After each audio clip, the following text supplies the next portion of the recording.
Assalamu alaikum students. I hope you all are fine and doing well.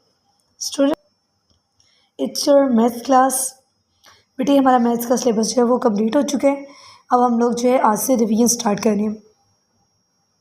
हमारा जो syllabus है वो सारा कंप्लीट हो चुका है और हम लोग पेपर्स के लिए इनकी रिवीजन करेंगे। ठीक है, तो बेटे सबसे पहले आज हम यूनिट नंबर 1 का जो है वो रिवाइज करें कुछ कॉन्सेप्ट्स को। फर्स्ट है असेंडिंग एंड डिसेंडिंग ऑर्डर और बैकवर्ड काउंटिंग। असेंडिंग और डिसेंडिंग ऑर्डर बेटे हम लोग ऑलरेडी पढ़ चुके हैं और बैकवर्ड काउंटिंग भी हम लोग पढ़ चुके हैं। आज हम इसी को रिवाइज करेंगे। यहाँ पर है बेटे कुछ नंबर्स लिखे हुए हैं। असेंडिंग ऑर्डर का क्या मतलब होता है बेटा? असेंडिंग ऑर्डर का मतलब होता है कि हमने असेंड करना है, आगे को जाना है। असेंड करने का मतलब होता है आगे जाना। तो असेंडिंग ऑर्डर वो ऑर्डर जिसमें हम छोटे से बड़े की तरफ जाएंगे, यानी पहले सबसे छोटा नंबर लिखेंगे, उसके बाद उससे बड़ा, उसके बाद उससे बड़ा और लास्ट में सबसे बड़ा नंबर आना चाहिए। यानी सबसे पहले हम सबसे छोटा लिखेंगे, फिर उससे बड़ा, फिर उससे बड़ा और लास्ट पे सबसे बड़ा। अब जैसे देखिए यहाँ पर ये कुछ नंबर्स लिखे हुए हैं 439, 260, 968, 130। अब हमने असेंडिंग ऑर्डर करना है। असेंडिंग ऑर्डर में इनको अरेंज करना है। हम देखेंगे कि नंबर्स में सबसे छोटा कौन सा नंबर है। असेंडिंग ऑर्डर होता है ना, छोटे नंबर से बड़े नंबर की तरफ जाना। हम देखेंगे यहाँ पर सबसे छोटा नंबर कौन सा है।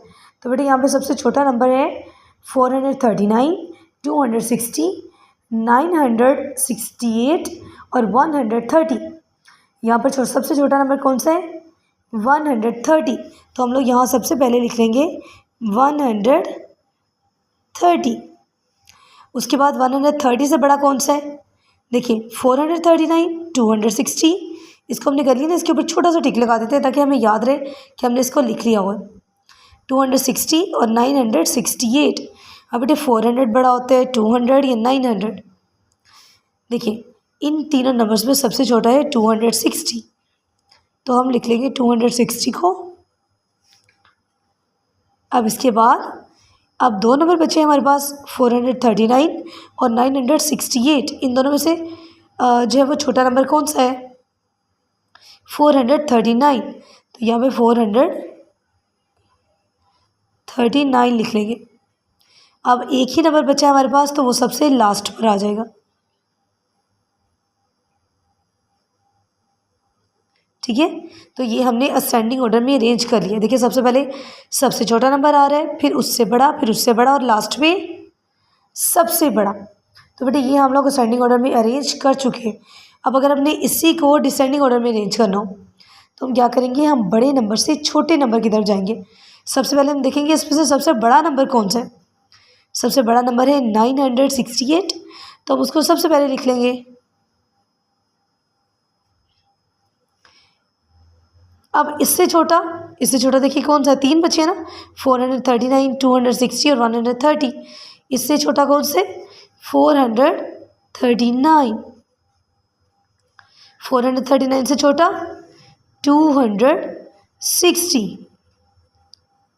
और अब हमारे पास एक ही नंबर बचा है 130, तो हम इसको भी लिख लेंगे। ठीक है, इस तरह हम लोग ये अरेंज कर चुके हैं इन डिसेंडिंग ऑर्डर, यानी बड़े नंबर से छोटे की तरफ। सबसे पहले सबसे बड़ा है, फिर उससे छोटा, फिर उससे और लास्ट में सबसे छोटा। ठीक है, तो बेटे इसी तरह ये वाला क्वेश्चन आप लोग खुद सॉल्व करेंगे अपनी नोटबुक्स के ऊपर। ठीक है, अब इसी के साथ ये देखिए बैकवर्ड काउंटिंग। बैकवर्ड काउंटिंग क्या होती है बेटे? बैकवर्ड काउंटिंग होता है पीछे की तरफ जाना, उल्टी काउंटिंग करना, पीछे की तरफ काउंटिंग करना। ठीक है, अब बेटे हमने क्या करना है? हमने एक एक नंबर करके पीछे पीछे पीछे पीछे जाते जाना है। ठीक है, यानी एक एक नंबर कम करते जाना है, पीछे पीछे जाते जाना है। सबसे पहले अगर लिखा हुआ है 436, तो इससे एक नंबर पीछे जाएंगे तो क्या आएगा? 435। 435 से पहले क्या आता है? 434। 434 से पहले 433। 433 से पीछे क्या आता है? इससे पीछे क्या? 432। 432 से पहले आता है 431। 431 से पीछे जाएं तो क्या आते हैं? 430। 430 से पहले 429। ये बेटे होता है बैकवर्ड काउंटिंग, एक एक नंबर करके पीछे जाना। ठीक है, हमने क्या करना होता है, हम एक एक नंबर करके पीछे जाते हैं। तो बेटे आप लोग ये जो है अपनी नोटबुक्स के ऊपर सॉल्व करेंगे इन दोनों क्वेश्चंस को। तो बेटे आपको इसके साथ पिक्चर भी जो है वो मिल जाएगी आपके क्लास वर्क की। आप लोग उसे ज़रूर देख लीजिएगा और अपना वर्क कंप्लीट कर लीजिएगा। ठीक है, बेस्ट ऑफ लक, अल्लाह हाफिज़।